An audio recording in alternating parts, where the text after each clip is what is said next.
নমস্কার, আমি জ্যোতিষ সম্রাট বিনয় শাস্ত্রী। আশা করি ঈশ্বরের কৃপায় আপনারা ভালোই আছেন।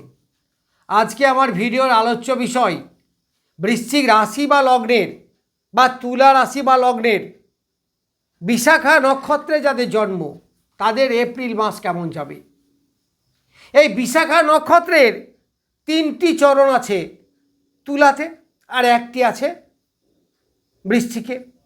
তো তুলাতেই হোক আর বৃশ্চিকেই হোক, নক্ষত্র তো একটাই, আর নক্ষত্রগত পজিশন তাদের একই হবে। তবে যেহেতু দুটো আলাদা রাশি, সেখানে মোরলেস একটু পার্থক্য থাকবে।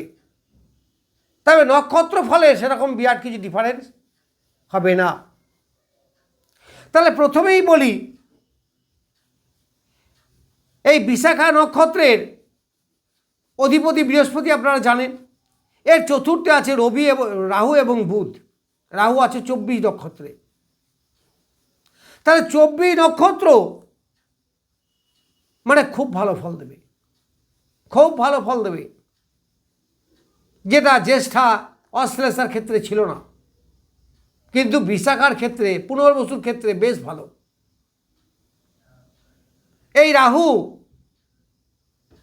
রাশি বা লগ্নে চতুর্থে আছে। এই সময় আপনার ডেভেলপমেন্ট নিশ্চিত হবে। আবার এটা রাহুর নিজের নক্ষত্র শতভিসা, ফলে যেহেতু রাশির চতুর্থে আছে, ফলে ঘর বাড়ি ক্রয় করা, কোনো ফ্ল্যাট ক্রয় করা, মন মানসিকতায় একটা উন্নতি ভাব, মাতৃদেবীর শরীর স্বাস্থ্য মোরলেস ভালোই থাকবে। জমি জায়গা ক্রয় করতে চাইলে ক্রয় করতে পারবেন। যারা স্টুডেন্ট তাদের পড়াশোনায় অ্যাটেনশন বৃদ্ধি হবে। এই রাহু হলেও কিন্তু এই ফলগুলো আপনারা পাবেন, কারণ নক্ষত্রগতভাবে রাহু দারুণ ভালো ফল দেবে। এইবার বুধ, এই বুধ 10 তারিখে মিনে, আবার 1 তারিখেই 25 নক্ষত্র এসেছে। তাহলে 1 তারিখে 25 নক্ষত্র ঢুকেছে, বৃহস্পতির নক্ষত্র পূর্ব ভাদ্রপদ। আবার 10 তারিখে মিনে ঢুকছে, 13 তারিখে 26 নক্ষত্রে যাচ্ছে। ফলে এখানে একটা নক্ষত্রের পরিবর্তন দেখা যাচ্ছে। তবে 25 নক্ষত্র বেশ ভালো ফল দেবে, এমনকি 26 নক্ষত্রও ভালো ফল দেবে। তারপরে এক কথায় 25-26 নক্ষত্রে যে গ্রহগুলো থাকবে, এরা প্রত্যেকেই আপনাকে ভালো ফল দেবে। তাহলে বুধ ভালো ফল দেবে। এই বৃশ্চিক রাশি বা লগ্ন সাপেক্ষে বুধ অষ্টমপতি, একাদশপতি। আবার তুলা রাশি যদি ধরা হয়, তাহলে নবমপতি এবং একাদশপতি। তো যাই হোক, ফল কিন্তু আপনি ভালো পাবেন। যারা বাক্য বিচে ব্যবসা করেন, যারা সিক্রেট ব্যবসা করেন, তো বললাম লয়ার, জ্যোতিষী, তান্ত্রিক, সুদের ব্যবসা, এজেন্সি ব্যবসা, রিপ্রেজেন্টেটিভ, এই ধরনের ব্যবসায়ী যারা আছেন, তাদের আয় উপার্জন বৃদ্ধি পাবে। আবার এই সময় পরিবার নিয়েও আপনারা বেশ সুখে শান্তিতে থাকতে পারবেন। 26 নক্ষত্রে আছে যে গ্রহরাজ শনিদেব, তার নিজের নক্ষত্র। আবার 26 সম্পদ তারাই পড়েছে, তার মানে বেশ ভালো অর্থ উপার্জন, আয়, এইগুলো আপনারা এই সময় পাবেন। কর্মের সাফল্য, কর্মের কারক গ্রহ শনিদেব, সে নিজের নক্ষত্রে আছে। আবার এইখানে বুধ যখন ঢুকবে, তখন শনি এবং বুধের যোগ, ফলে টেকনিক্যাল লাইনে যারা পড়াশোনা করছেন বা করেছেন তাদের কর্মলাভ, উপার্জন বৃদ্ধি বেশ ভালো হবে।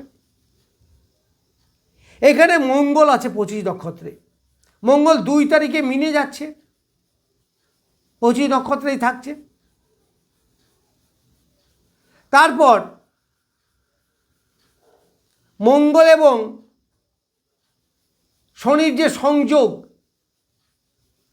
এই সংযোগটা খুব ভালো নয়, তবে জায়গাটা তো ভালো, পঞ্চম স্থান,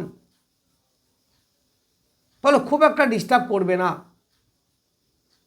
আবার নক্ষত্রগতভাবে বেশ ভালো পজিশন,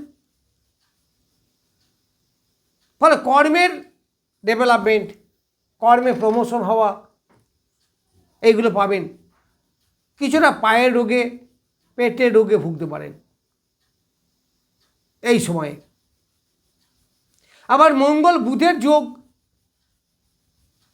আবার শনি সেখানে প্রেজেন্ট আছে, ফলে দক্ষতা, স্কিল, খেলাধুলো যারা করেন তাদের যথেষ্ট ডেভেলপ হবে, তাদের স্কিল অনেক বৃদ্ধি পাবে, ডেভেলপ হবে। সন্তানের সাফল্য, এইগুলো আপনারা এই সময়ে পাবেন।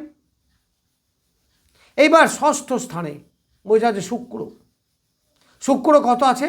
1 নক্ষত্রে আছে। তো শুক্র 1 নক্ষত্রে মোটামুটি ভালো ফল দেবে, খারাপ নয়।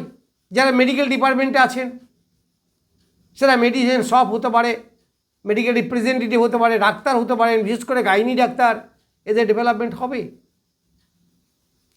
আর 2 নক্ষত্রে খুব একটা সুবিধা হবে না, যদিও শুক্রের নিজের নক্ষত্র,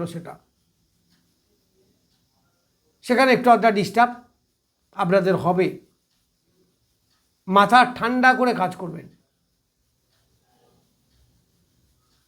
দাম্পত্য জীবনে খুব যে শান্তি বলা যায় না, কারণ সপ্তমপতি ষষ্ঠে তো সমস্যা আসবে। এই সমস্যা নিজেদের মধ্যে মিটিয়ে নেওয়ার চেষ্টা করবেন, কারণ আপনি যদি জানতে পারেন যে আমার সমস্যার সময় আসছে, তাহলে নিজেকে কিছুটা সতর্ক করা যায়। কর্মের যেমন উন্নতি হবে ষষ্ঠ স্থান বলে, কিন্তু দাম্পত্য জীবনে প্রেম প্রীতির ব্যাপারে ব্যাঘাত সৃষ্টি হওয়া, অনেকে প্রেম ব্রেকআপ হয়ে যাওয়া, এইগুলো কিন্তু এই সময় হবে। এইবার অষ্টমে আছে দেবগুরু বৃহস্পতি, সে কিন্তু নিজের নক্ষত্রে আছে, নিজের নক্ষত্রে বেশ ভালো ফল দেবে। শরীর স্বাস্থ্য মোটামুটি ভালো যাবে। যাদের প্রাইভেট পার্টে রোগগ্রস্ত আছেন তারা এই সময় কিওর হয়ে যাবে।